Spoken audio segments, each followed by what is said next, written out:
Okay. So, here we begin this course, and as we begin it is my duty to welcome you students to this beautiful course of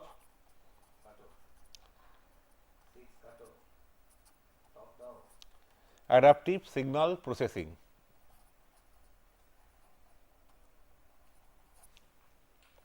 Actually, it is a course on adaptive filter algorithm and analysis. This course, even though there are plenty of books on this subject, the principal book for this course is this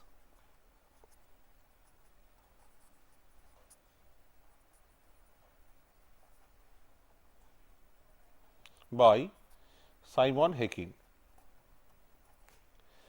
And then another book also is a bit handy for a particular variety of adaptive filter called LMS. For that, this book is better, Adaptive Filters by an ex-friend of mine, by a friend of mine with whom I worked for a while earlier. His name is, he is an Iranian, his name is Farhang Boroujeni. It's a big name, we call him Farhang, and both are Prentice-Hall books. In fact, the first one is available as Prentice-Hall of India publication. Okay. Now, what is adaptive signal processing? I tell you that this course, which basically will try to derive adaptive filters. So, the adaptive filters, I would say that they are practically even more useful, because they occur more frequently than so called low pass, band pass filters. There is a filters that have steady fixed coefficient and designed once for all to have a particular shape and all. Okay, because these adaptive filters enable the system to adjust to a changing environment, changing statistical condition and all that, okay, which normal digital filters like a band pass filter, Butterworth low pass filter, or a Chebyshev high pass filter or things like that cannot, because once once you design the filter, the coefficients are fixed once for all. You implement the filter, its frequency characteristic will never change. So, it will remain fixed, time invariant. Okay. But most often in practice we come across situations where the signal or system environment is kind of fluctuating, or the statistics involved of the processes of the random signals, that also changes from time to time. So, in that case you cannot live with just a filter which was designed once for all. You have to make arrangement for adjusting the filter parameters to suit to the changing needs, and that is what an adaptive filter does. Okay, adaptive filter actually, I will give some basic examples. An adaptive filter, what it does is this, that suppose there is a input x n, what you do, you pass it through a filter. For this course we will be considering only a FIR filter, not IIR filter. FIR adaptive filter is only very famous and they guarantee stability and all. Okay, you pass it through as a filter W 0 dot dot dot W p. So, p plus 1 coefficient. So, you get an output y n. What you do, that initially there is a training period for the filter, adaptive filter. During this training period, what you are given is a target sequence, which we called desired response, say d of n, and you try to design the filter W 0 to W p, so that the output y n becomes a very close estimate of d n. Now, for that matter, what you do then, this algorithms, it finds out at any point of time, finds out the error, the actual amount of error between d n and y n. So, we want to minimize some measure of the error power. So, we take it say minimum mean square, we may be taking the error variance and try to minimize it. This error depends on filter weights, because error is d n minus y n, y depends on the choice of weights. So, this E n will be fed back into another algorithm called adaptive algo, that will take this E n component and it will adjust the filter weights. That is, filter weights will now become function of time, W 0 n to W p n. Okay. So, at n equal to 0 they have some value, that n equal to 1 another set of value. How these values change? This adaptive algorithm does this adjustment or change, and this is done during the initial training phase only, when d n is given. So, you adjust the filter weights by this adaptive algorithm, so that y n becomes a better and still better estimate of d n progressively, as you go on filtering with changing weights. That is, you adjust the weights in that sense, that initially somewhere initial value of weights you take, you get a y n, measure the error, feed it to the adaptive algorithm. Now, adjust the weights, so that this y n is a better estimate of d n. Still not happy, okay, feedback e n again, feed e n back again to adaptive algorithm, further adjust the weights and so on, go on in this iteration till the training phase is over. So, training phase is, once the training phase is over and your algorithm is correct and all, we can assume these filters to be reaching very close to their optimum value. So, that y n is a good estimate of d n. After this, no d n will be given to you. You have to then trust the adaptive filter. You have to assume that this filter is indeed a good one, and you have to take y n to be a really good estimate of d n. So, that you can do the job of d n by using y n only.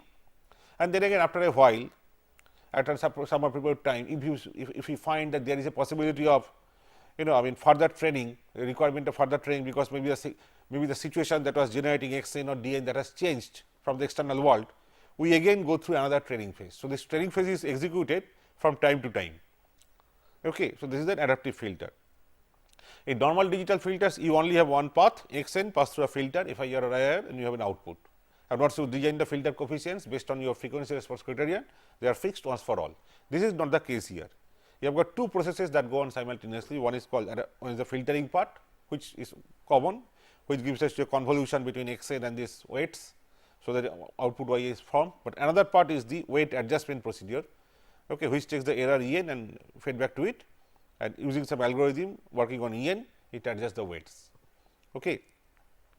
There are two categories of algorithms, very famous. One is called LMS, least mean square, and this is called RLS, recursive least squares.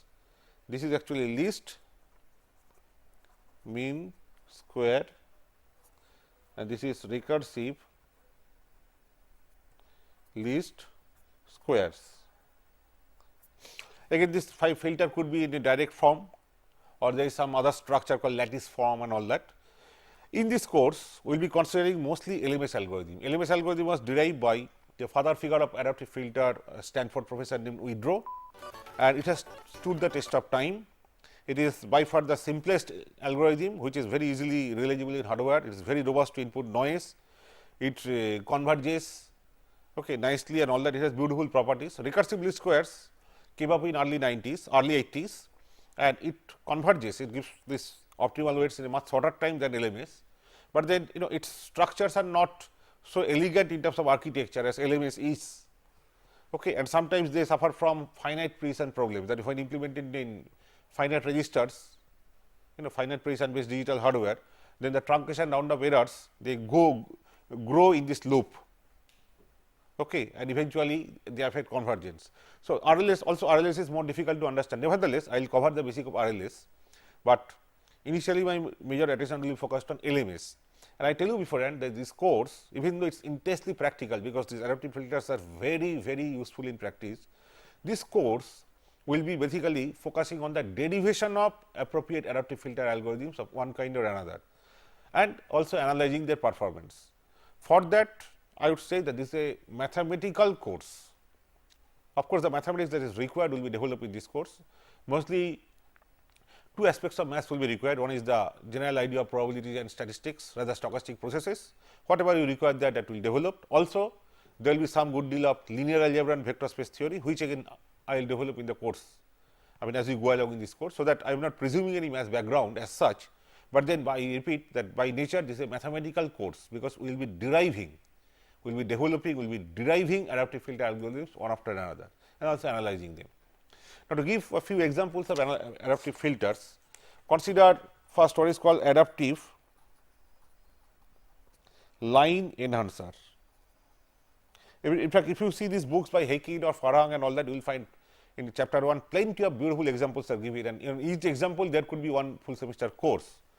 What we do here, suppose you have got a sine wave, it is analog, but we will be discretizing it. We will be sampling it and discretizing it that way. Suppose a waveform is given and you take its samples, so it becomes say something like cosine omega naught n, a times cosine omega naught n. But this is not a pure sinusoid, so there is a lot of noise, there is some noise, noise, and the noise power could be very high. So, the signal power may be less, noise power could be very high, could be high, I mean SNR may not be that high. Now, suppose you want to filter out, you want to extract from this thing, Zn is the noise and this is the signal, you want to extract A cosine omega naught n. What we will do normally is to pass it through a band pass filter, isn't it? What kind of band pass filter?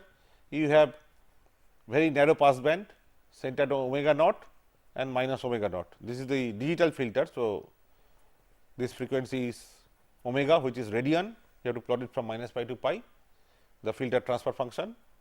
It is, as you know, it is periodic, any discrete, I mean any such transfer function is periodic over omega over a period of 2 pi. If you pass this through this, naturally the sinusoid and very little noise will be passed. So far so good, but now suppose this frequency of the sinusoid is changing from time to time or gradually. In that case, if you design the filter once for all and implement it, after a while this filter will become useless, because it cannot, once the frequency center frequency omega naught or carrier frequency omega naught, signal frequency omega naught changes and goes beyond the pass band, you will never be able to recover it. There we will need an adaptive filter, which will be a band pass filter, but which will use the adaptive mechanism to continuously adjust the center frequency of the band pass filter. See, from omega naught it goes to omega naught prime, omega naught goes to omega naught prime, the filter should then move to, it goes to new frequency omega naught prime, this is this way minus omega naught prime, so on and so forth. So, it will do it on its own. It is called a tunable band pass filter. So, it will learn from the data, use that adaptive filter adjustment in that loop, in that context, and readjust the filter coefficients by training, so that you get a new band pass filter whose center frequency is at omega naught prime, so on and so forth. This is called line enhancer. Line, because you know, whenever you have got a frequency like this, whenever a sequence sinusoidal signal, if you take its Fourier discrete time Fourier transform, you will get lines A cosine omega naught n. If you take its DTFT discrete time Fourier transform, this will, you will get one impulse at omega naught, another at minus omega naught. Okay. This follows from basic DSP. So, these are lines, but these lines were buried in noise that time. So, this adaptive filter, what it does, it enhances the lines, that is removes the noise and adaptively. This is one good example of adaptive filter. Another example is echo canceller for telephone modem and data modem. In this modems, what happens? Through one wire a signal comes and there is a hybrid. The hybrid, what it does, whatever signal is comes here, comes as an incoming signal, it diverts the signal to this side, to the speaker, it's a speaker or source on this side. So, there is a speaker who is listening to the signal from this side, hybrid will transfer the signal to this side, and if the speaker says something, it will divert it to this side. It will not allow this signal spoken by the speaker to come back by this line, or vice versa. The signal which is incoming to the hybrid, that should entirely be diverted to the source, to the speaker, so that he can hear it and nothing is diverted back down the process. This is not only useful in your telephone system, but most importantly it is this kind of modems occur in data modem, where incoming data is to be sent to this side and again outgoing data from here is to be diverted to this path. Now, ideally there is no problem, but you know most of the hybrids, they from time to time have some kind of leakage. So, that part of this incoming signal, whether it is speech or data, instead of going fully to the source, part of it comes back to this side. So, what basically comes out here is, you can say d of n, which is this fellow's signal y n plus a part of this incoming signal, which we call echo, because that will go back to the speaker on this side who spoke those, because this is coming from a hybrid here also, and here is another source. So, this echo, part of the leakage, the leakage to the hybrid, that is what? That is a part of the signal coming from speaker at this end, that will go back to that speaker only after a delay. So, that will be an echo. Along with that echo, the actual signal y n transmitted by this source generated by this source, that also will go. So, what will go is dn equal to yn plus en. Now, if it is purely telephonic conversation, the en of course is a disturbance, is an irritant, it will create some problem, but still human beings are intelligent, using their brain and all, they can somehow ignore that and listen to only yn. But it becomes a more acute problem if you are dealing with data modem, where there is no human being and computers are processing, receiving, transmitting. That time the data that is transmitted through this lane is never the one that should have been transmitted. This extra component, which you can say noise or disturbance, this is the interference that comes up. As a result, we need to remove it. So, what we do there, you model this hybrid as an FIR filter. Okay, model as FIR filter of very large order.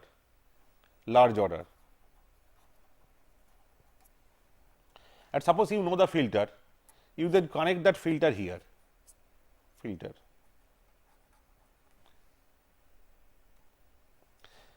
By this FIR filter, what you are modeling actually not the hybrid, but the leakage generation, echo generation mechanism.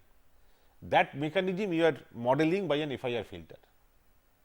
In fact, if that mechanism is a linear system, you can always approximate by a very high order FIR filter. Any linear time invariant system can be approximated by a very large order FIR filter.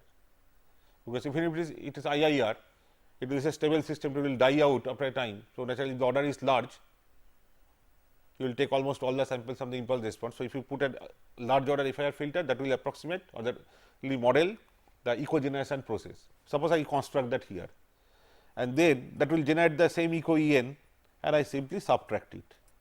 So, what will go here is again Yn, echo is gone. Now, how do you do that?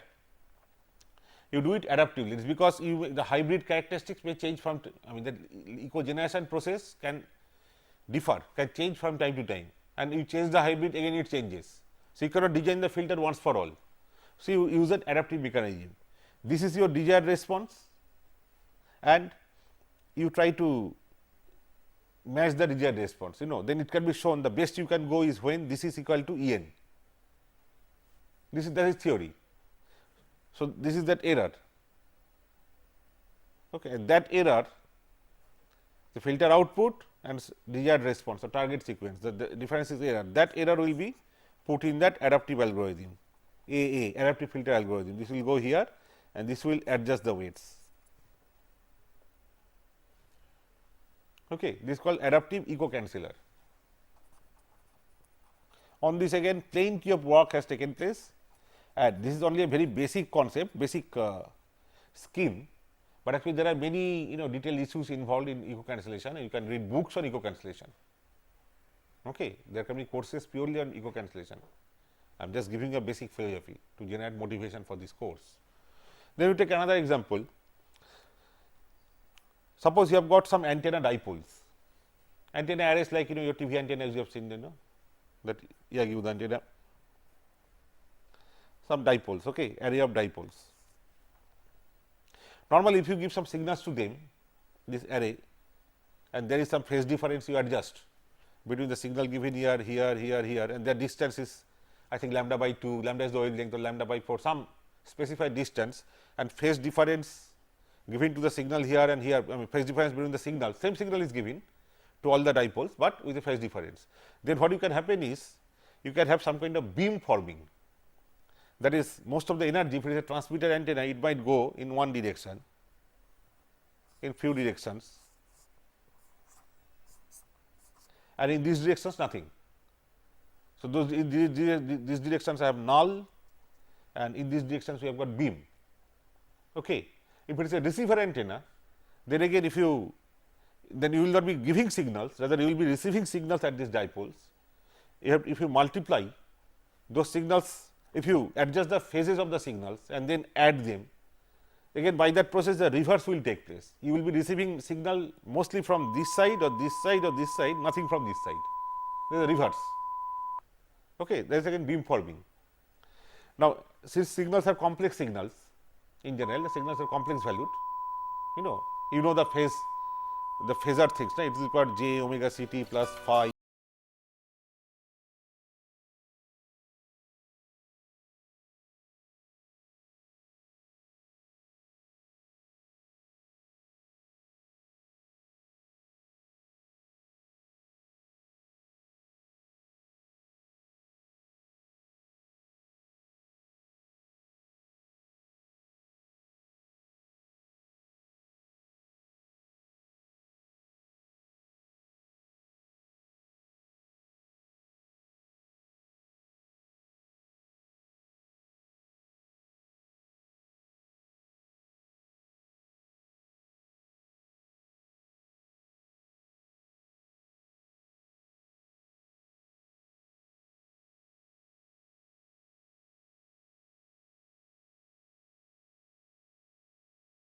the same cell, two users are giving the same frequency, then how to separate them, because you are using the same band.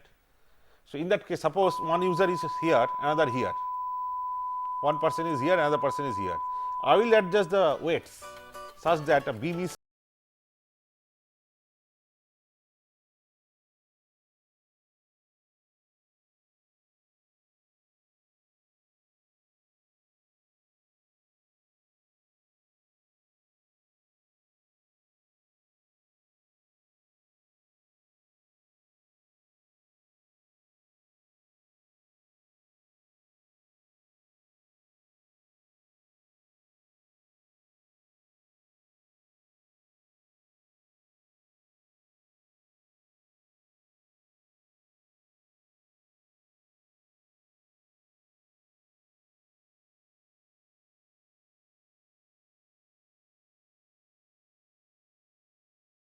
special filtering. Okay. So, again you need to adaptively adjust the filter coefficients. Okay. There are plenty of such examples, but since my purpose of the course is not to take up examples, it is just to give some motivation. Plenty of examples you can take a look at the book by Heikin, by Farang, and then by the book by Widrow, which is much more rich in terms of examples. Widrow's book is the first book on adaptive filter. Plenty of copies available here. So, can have a look and it discusses many examples. Another thing which is particularly valid for communication systems, let us consider, and that is what I considered somewhat in detail. I will be considering, it is called adaptive channel equalization. We all talk of digital communication. What you do in digital communication is this: the binary bits are coming 0011, 0011 like that. Maybe you can say that, look, I will handle 4 bits at a time. So, 4, another 4, another 4. So, 4 means how many combinations? 2 to the power 4, 16. So, you can determine say 16 discrete levels. Each level is called a symbol. Okay. So, there will be 16 different real valued voltage levels, or maybe you can make complex valued. So, real part taking 8 and imaginary part taking 8, or no, 4 and 4, 4 into 4. Okay, 4 into 4, 4 and 4. They can be them complex, though in our course I will assume to be real. So, 8, say 16 different voltage levels, fine. But if you want to transmit it to the other side, it is not that I say, look, level A, and the other side receives it, because who will take it down the channel? Channel is a physical media which could be free space when you use antenna to antenna communication, or which could be a wire, telephone wire, copper wire, which could be optical fiber, which could be say fluid like water, so that for submarine to submarine, underwater communication takes place, this kind of things. But all physical media which constitutes communication channels, they are analog systems. They are not discrete, they are all analog systems. You can give an analog waveform cosine omega t, it will go. But if you say 1 or 2 or 4, nothing will go. They are only numbers. So, you need to have an analog waveform. So, for transmitting the symbols are fixed, say 16 levels. The set of symbols is called alphabet. S is a set of symbols.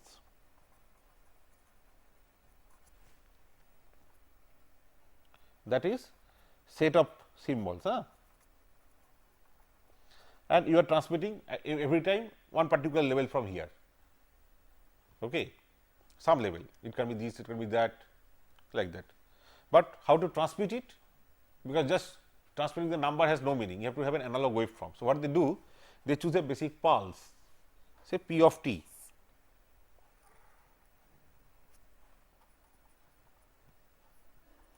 You can take the height to be 1. What do?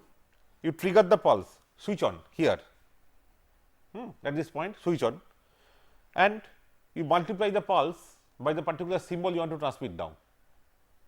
Okay. Suppose you are transmitting a symbol, your symbol sequence I denote by I n,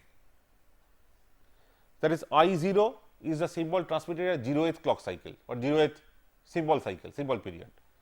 So, you pick up some guy from this set, transmit it. So, that time you multiply this p t by that. Okay. So, that means what you have is something like this, height goes up to I 0, you are multiplying the pulse, height was 1, now height goes up to I 0, you switched on here, and when you receive it, you measure the pulse at this point where it is highest. You receive, okay, fine, I get I 0 is the height, that means what you transmitted is I 0. So, I found out the symbol. Ideally, this should be the case. Then after tau second, tau is my symbol period. After tau second, you switch on the next pulse. So, it goes on like this, and you multiply by the next symbol. Next symbol is I 1, because during the 0th symbol period, you transmitted I 0 multiplied by the pulse. After tau, gap of tau second, you take the next guy, next symbol. Again, somebody from this set is I 1, some level, one of those 16 levels. Multiply this by the pulse by this. So, you switch on the pulse again here, multiply. Tau seconds earlier, you switched on the previous pulse.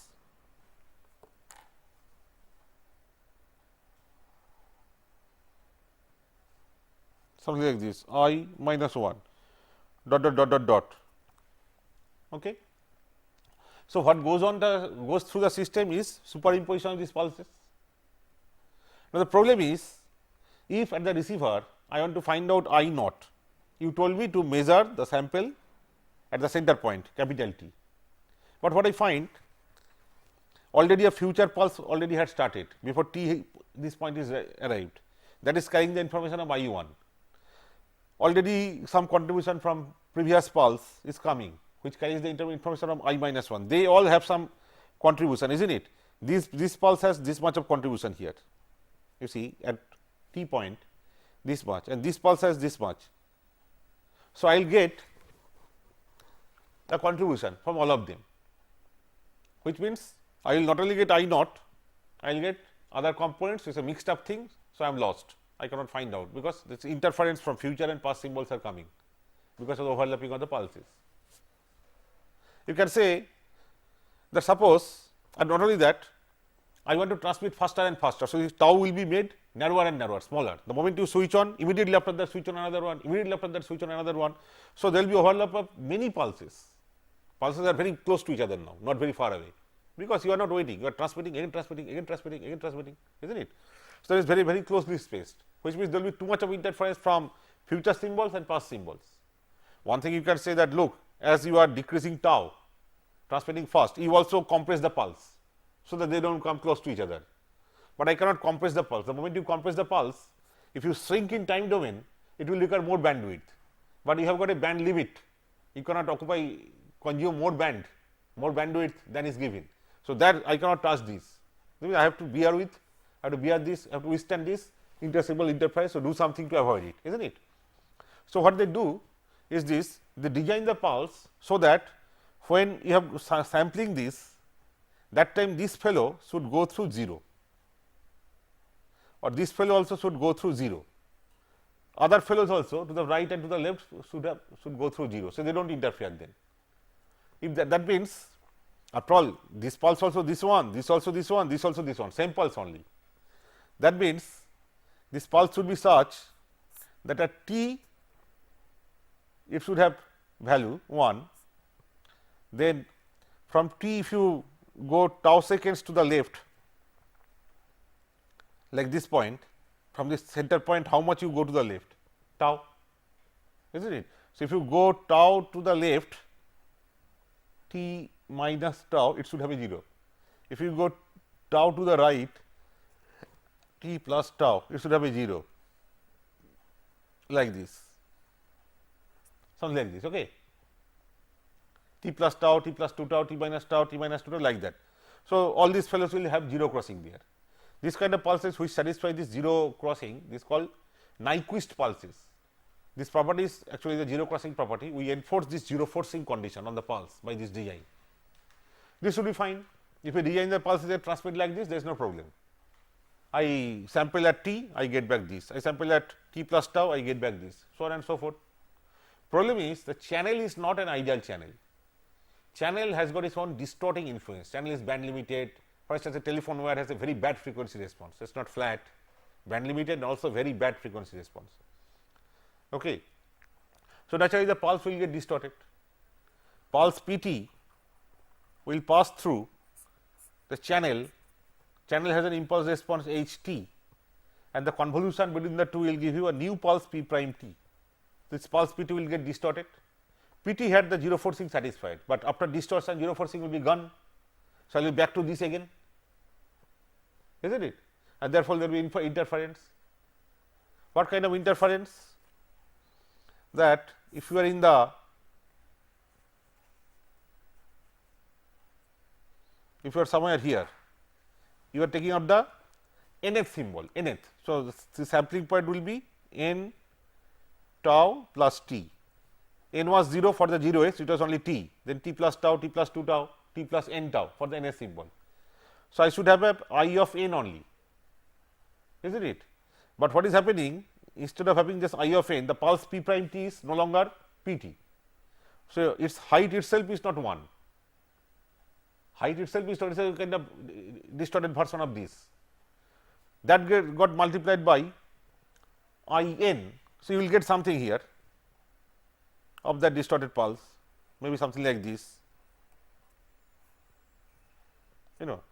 something like this, but distorted.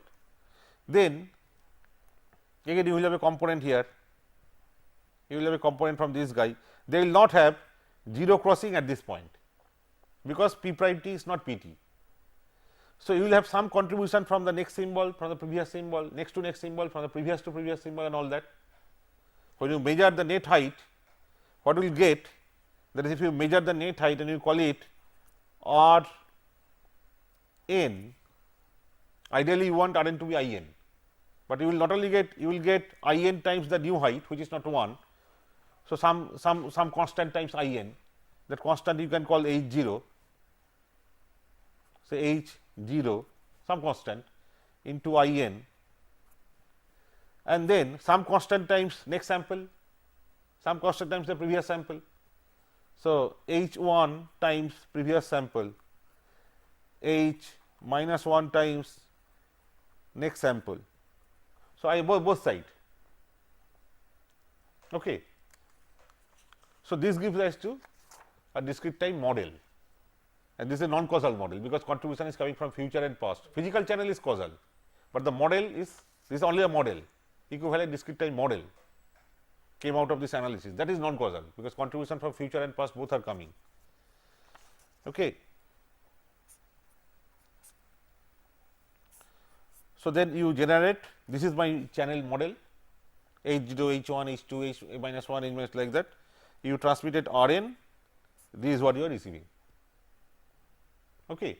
Also, along with this, the channel is noisy, so noise signal also gets added, but what we do normally, we combine the net effect of the noise and show it as a separate noise component being added here. Noise is there all along the line, but we take out the net effect of noise as a single source of noise, and whatever you get this, to that we add the noise. This is a model. So, this suppose noise is Z n, this is what you receive. This is the signal part, the noise part, and this is what you receive, maybe this is x n.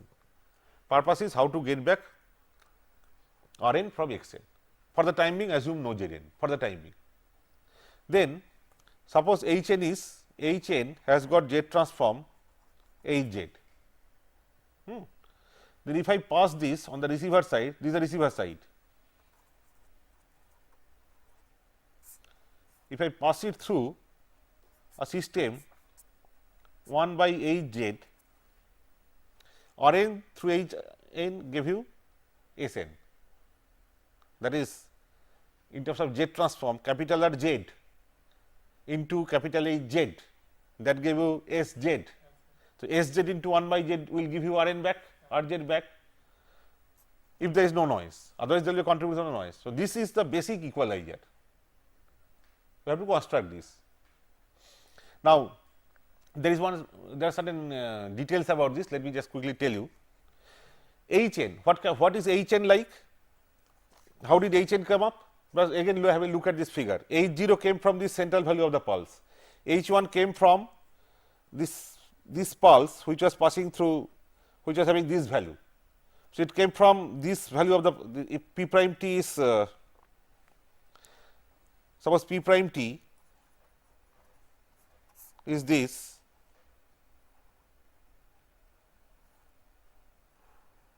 something like this, this central value is no longer 1, whatever is the value that much was H 0. Then if you go tau to the left, whatever is the value of the pulse, that was H 1, H minus 1, because that got multiplied by the symbol.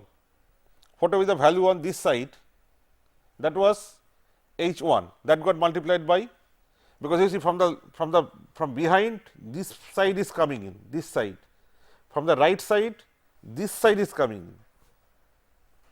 in, isn't it? So, this much height was here, and that was my H minus 1, because this pulse corresponds to this symbol, similarly like that. Okay. So, what are these H 0, H 1, H 2? They are just values of the pulse at this point, maybe here, here, like that. So, you understand that they will progressively die out. Obviously, pulses which are situated very far away, they cannot overlap, is it? Only nearby ones. So, as you increase, go on taking H of n for higher and higher n, finally it will die out. So, H n will be a dying out sequence.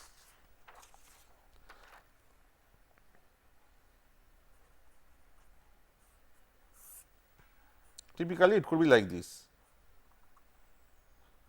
Maybe you take it up to some value, say minus m and up plus m and then zeros. So, if you take this H n, so this is typical H n. So, H n is FIR. H n is FIR, only thing is it is non causal, it does not matter. If it is a FIR, you will have H z is a Z transform. Z transform will have only zeros, because FIR filter only has zeros, no poles, isn't it? So, that means 1 by H z has the problem, it has only poles, and there comes the problem of causality stability. Poles must lie within unit circle, then only it is causal and stable, but I have no guarantee, because they are coming from the channel, I am not controlling the channel. So, sometimes in the most general case, some poles could be inside unit circle, some poles could be outside unit circle, which means system is stable, but it is non causal. Okay. This system is stable, but it is non causal. So, 1 by H z, this system, if its impulse response is H prime n, this will be stable but non causal. So, that means H prime n could be something like this, it will go in either direction, because non causal, but it is stable. For any stable system, you know, impulse response, if you take the mod value and go on adding, it has to be finite, that is the condition. So, then this also should die down. If it does not die down, if it remains steady, it will never be summable. For a stable system, impulse response should be absolutely summable, that is, if you take the absolute value, mod value and go on adding, finally it will be finite. That can happen only if this dies out. If it remains constant, you go on adding, it goes on increasing, isn't it? So, if it dies out, say something like this up to here, say minus capital N, then on this side up to n. This is what I have to design here, but problem is this is non causal, I cannot implement it. Non causal system means contribution from future comes to generate present, which cannot be done. It becomes causal if the origin were here. So, what I do? I take the same data, but apply a shift on it to the right by how many points? Capital N points. So, that this guy goes here, then it becomes causal, and shifting to the right by n means in Z domain I multiply by this. So, this filter I construct. What is the problem? What is the output then? Output will be not what you got when it was 1 by H z, that time strictly R n, but you are delaying, means R n also, what you get, that also will get delayed. Suppose you have got a transfer function H z, your input is x n, output is y n. You say instead of H z, I call it H z into z to the power minus 2. Then what is the output? Earlier output was y z was H z into x z, that was y z. Now it is H z into z to the power minus 2 into x z. So, z to the power minus 2 x z means delayed input, and therefore, output also will be delayed by the same amount. So, that means what you get here is not R n, but R n minus capital N in the absence of noise, which is okay for me, because this delay I do not care, as long as correctness of data is present. As long as I get the same data, but only after a delay of n clock cycle, I do not care. Problem here is, so far so good, this is called a linear equalizer. Only thing is, to know capital H z, I must know what is small h n. I must know what is capital H z, and therefore, I can take the reciprocal. but who will give me H n? Where from H n came up? It came up from not P t, which was known to me, but P prime t, which basically is a combined effect of the channel and the pulse, the convolution between P t and H t. So, if I know the channel, it is okay. If I do not know the channel, I do not know P prime t. And moreover, channel may be changing its characteristics. H t may be something now, something else after a while. So, P prime t, there is no guarantee of remaining fixed, of a fixed shape. So, since I do not know P prime t, I do not know those values H 0, H 1 and all that. So, that means I have to every time after some every half an hour or 20 minutes or 15 minutes I have to train, so that I learn from the incoming data about this channel and adjust accordingly. So, what we do in equalizer, there is maybe say after every half an hour there is a period of training, handshaking period. That time transmitter transmits R n, which is a known sequence, universally fixed known standard sequence called pilot sequence, which the receiver also knows. So, receiver knows what is transmitted. So, receiver only finds out some x n and it gives it to a filter, adaptive filter, maybe W 0 to say W p. This output it want to be what was transmitted, that delayed by n. Transmitted sequence is suppose d of n, where that is known. So, it tries to, it knows what is d n, what is transmitted that is universally known, that sequence, a pilot sequence, call it d of n, desired response d of n. It just delays it by this amount capital N and finds out the error, use it in an adaptive algorithm. This is that adaptive filter philosophy and go on adjusting it. That means, this output is trying to bring as close as possible to this. So, that this filter finally becomes really something like this. So, that this is indeed end cycle delayed version of what was transmitted. Till that happens, it goes on training it, and if you give a sufficiently long training period, it will indeed be the best one, very close to this, and this output will indeed be very close to this. Then training is over, rely on this for a while, then maybe after some time, whether needed or needed, go through the training again, like that. This is called adaptive equalizer. Okay. This adaptive equalizer, and now point is, if you take the effect of noise, then what happens? This noise now is present here, Z n goes through this, you can call this entire thing as H prime Z, it goes through this.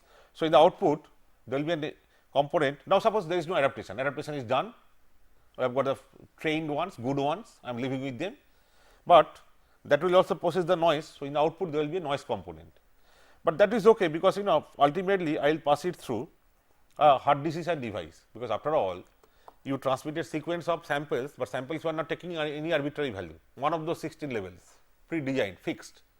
So, you have a hard decision device, look at the value here and find out which level it is closest to, assign that here.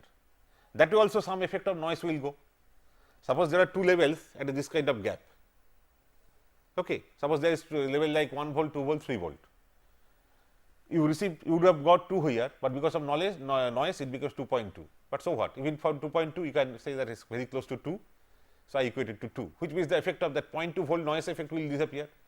So, noise will be largely filtered out by the hard decision device. Now, this kind of equalizers had one problem sometimes, sometimes this channel H z shows the presence of zeros close to unit circle. H z for this channel, suppose it has got a 0, say z minus z naught into say remaining part H 1 z, this z naught could be very close to unit circle. Suppose here the unit circle. So, what is H e to the power j omega? If you take the Fourier e to the power j omega minus z naught into H 1 e to the power j omega, is not it? Omega will go from say 0 and take a round, go up to 2 pi, periodic over 2 pi. When omega takes this much, so there two lines are aligned, two phasors are aligned, and that time the difference between the two will be this much. Initially when omega was 0, this was one phasor, this was one phasor, so difference was this much, which has a good magnitude. But as omega goes on increasing like that, when you reach here, the difference becomes minimum. And if it is really very small, then this part has very small magnitude. So if you take its mod and plot it, that at omega equal to, if you call it omega naught, there will be a very low magnitude, there will be dip, isn't it? There will be spectral dips or spectral nulls, something like this at omega naught, like that, dot dot dot at pi minus pi, this for h to the power j omega. Okay. Now, this system, the equalizer is reciprocal of that. So, that means at omega naught and minus omega naught, the equalizer will have peaks, and this noise which does not go through h n, it only goes through this. So, this will be amplified, and there will be huge noise here, this is called noise enhancement effect. This enhanced noise will be eliminated for those kind of situations. This occur frequently in mobile communication, the spectral null phenomenon. For that, this equalizer is not so good, then there is something called decision feedback equalizer.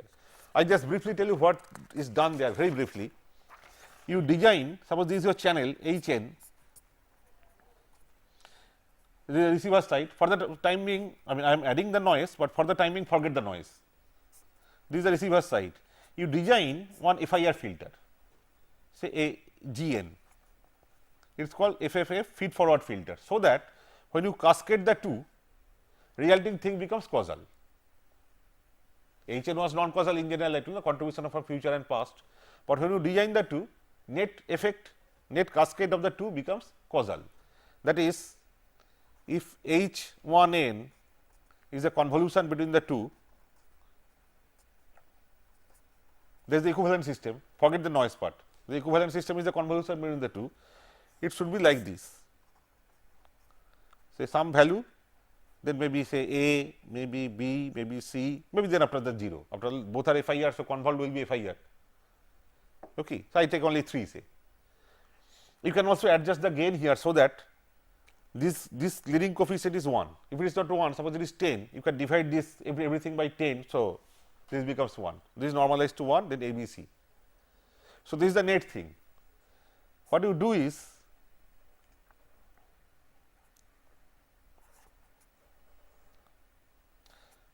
suppose I am going in the backward, this is where your output decision will come up, output decision, that is what was transmitted, suppose.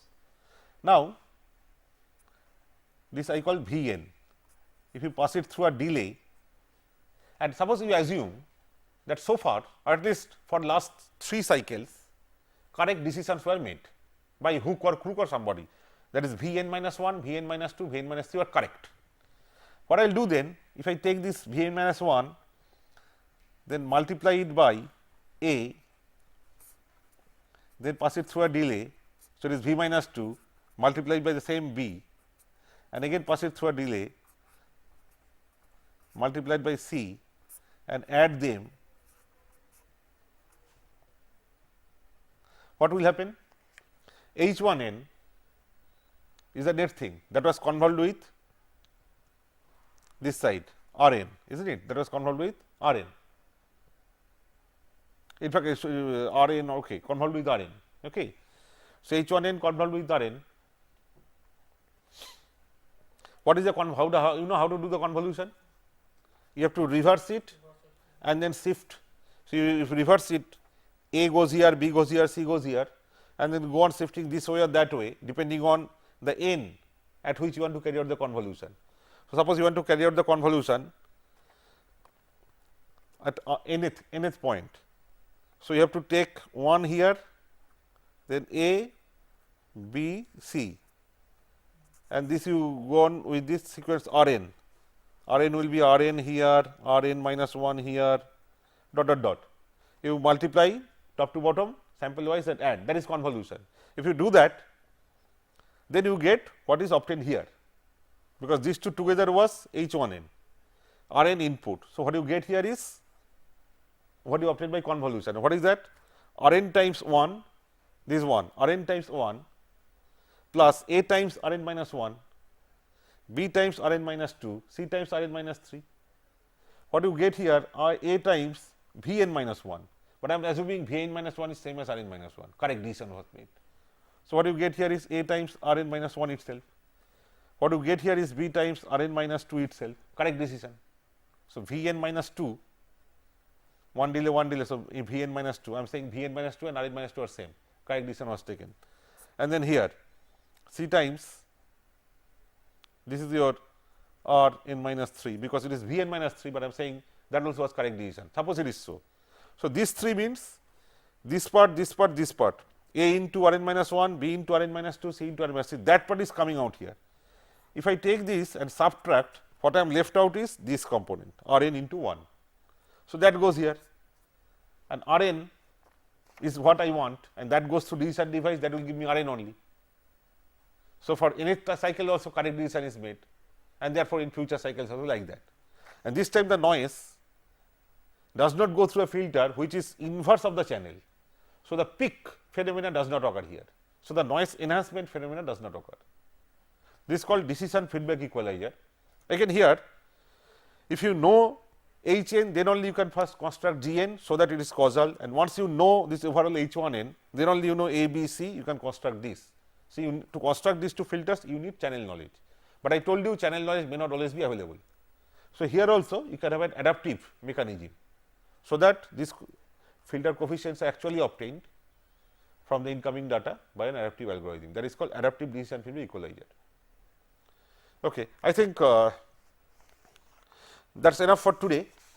I suggest that you go through these examples and also take the book by Heikin and also Farang. Take for that matter many other examples, like say adaptive linear prediction, okay, adaptive interference cancellation. Okay, there are plenty of examples, and very nice is thing, as we can do sometime late in this course, you can run some basic program and implement these filters, MATLAB based, very simple, and you see how beautifully they work. Okay. So, that is all for today. So, I would suggest that we begin from this, from the next class. Thank you very much.